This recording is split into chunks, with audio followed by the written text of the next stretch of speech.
right now in Dublin in the Phoenix Park. Sorry I haven't been uploading anything. So look around and it's so beautiful. We are in the middle of a grass thing and it's beautiful. I love it so much. It's so calming and it's exactly what I wanted from this trip. However, it's cold as fuck and the bugs keep biting me, but whatever, you can't have everything. So I'm just going to take you on a journey through Irish Legends, a book I bought like a couple days ago. So let's just get on with it. Hast du schon Schokolade? Okay, don't do anything. God damn it, Natasha. I always tell her, don't do these things. Don't ever stop filming. And she's just like, I'm gonna stop filming whenever I want. No. So, Irish Legends told in Phoenix Park. Let's see here. Alright, there's a boy.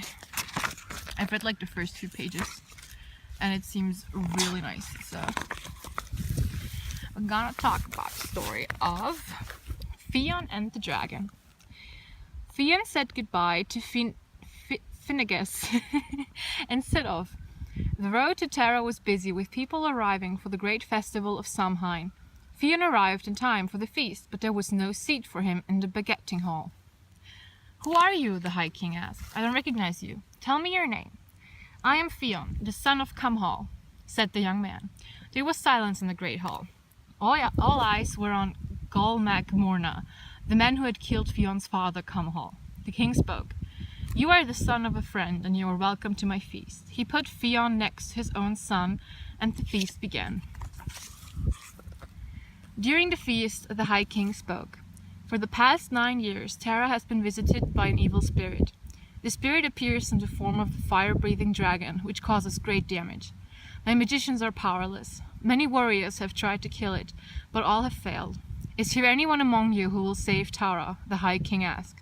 No one spoke. Fionn stood up. What reward will be given to the person who is successful? He asked. I will grant you whatever you want, replied the king. In that case, I will defend Tara from the evil spirits, said Fionn. Fionn walked to the outer walls of the city. The sky was dark and there was no sound to be heard. The people were gathered safely inside the walls. Fionn heard footsteps. Who goes there? He called. I am a friend, came the reply. I was a friend of your father's, and I have come to repay a favor your father did to me. As you know, when the dragon approaches, he plays sweet music. Anyone who hears this music falls asleep at once. Take this magic spear, and as soon as the music begins, press it against your forehead, and the music will have no power over you. I must hurry away now. Fionn was left alone. From the darkness came a low, sweet sound. It was the magic music of the fairy world. Immediately, Fionn put the spear to his forehead, and although the people of Tara fell into a deep sleep, Fionn remained awake. The dragon breathed a long blue flame. Fionn aimed and fired the spear. The dragon fell dead on the spot. Fionn cut off his head. What is your wish? The High King asked. I ask to be leader of the Fianna as my father was, replied the proud hero. The king agreed. You have a choice to make, the High King said to Gol Mac Morna. You can accept Fionn as your leader, or you must leave Ireland. Gol thought for a while and then spoke to Fionn. Here is my hand. I will gladly serve you. Once Gol Mac Morna had submitted, the other warriors of the Fianna followed. So Fionn became the leader as his father before him had been. Oh, that's it. Alright, nice one. The Brown Bull of Cooley. Queen Maeve and her husband Ailill ruled Connacht. One night they began to boast to each other about their riches and possessions. Maeve had many beautiful jewels, but so had Ailill.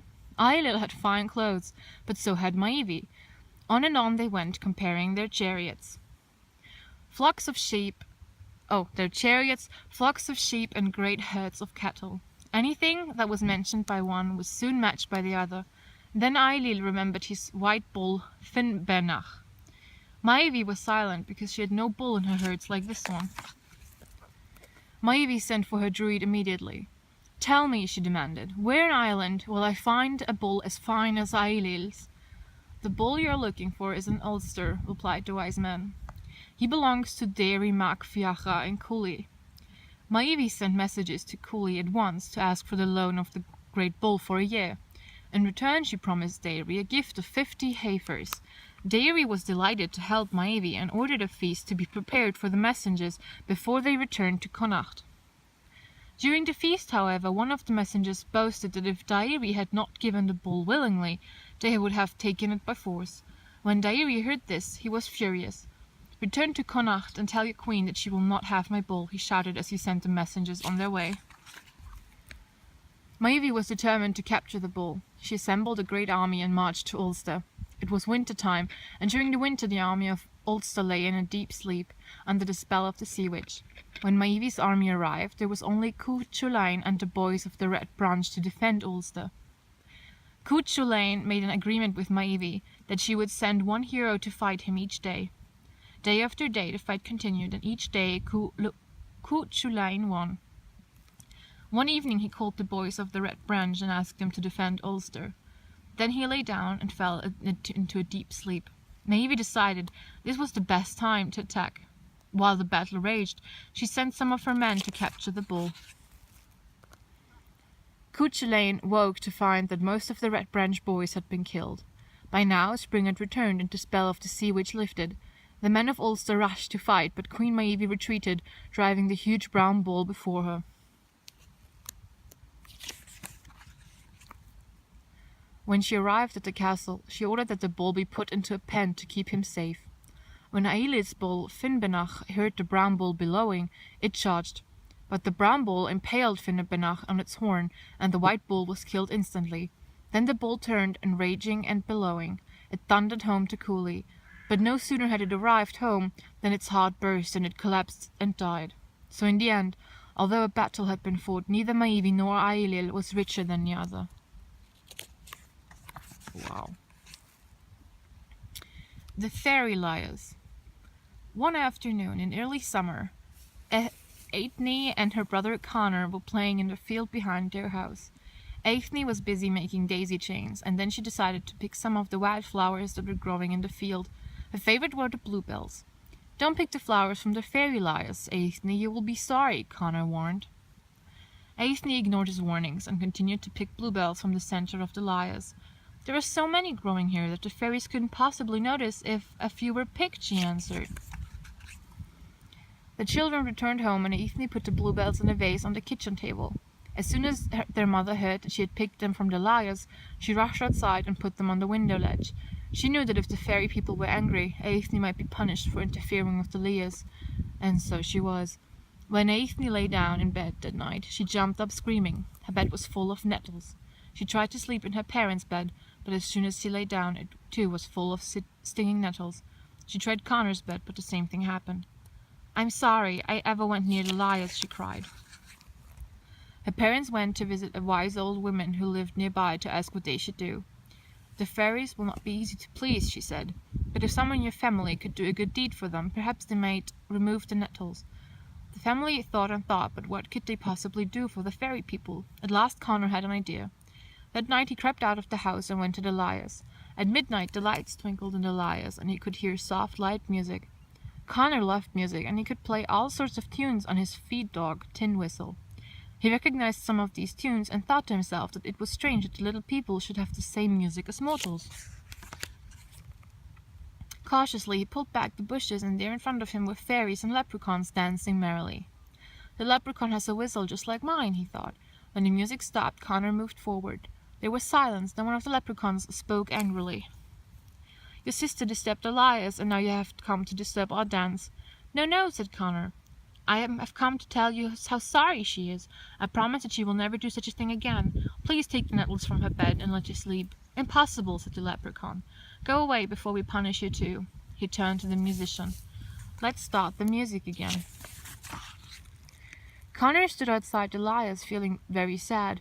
It seemed that there was nothing to be done. His sister would never be able to sleep in a bed again. Then he had another idea. Connor listened to the music once more. When the next dance was over, he thought that the people was resting. He began to play a soft, sad tune. Playing his tune all the while, he parted the bushes and stepped into Elias. This time, the fairy people listened. He played for what seemed to be forever, and when he finished, not a sound was to be heard. Then the applause began, and the leprechaun who had spoken earlier spoke again. "Well played, Connor. You are a brave young man. We must reward you." "Oh no, I don't want anything for myself. I just want to help my sister Aithne." The leprechaun turned to the others. They nodded. "Return home now," he said. "We will grant your wish." Dawn broke, and in an instant Elias was emptied as the Cid vanished. When Connor returned home, he found Aithne fast asleep in bed. His family knew that Connor had somehow broken the spell, but they also knew they could never ask how. That was adorable. Also, I will continue, maybe one day, with Paddy and the Poker. See y'all.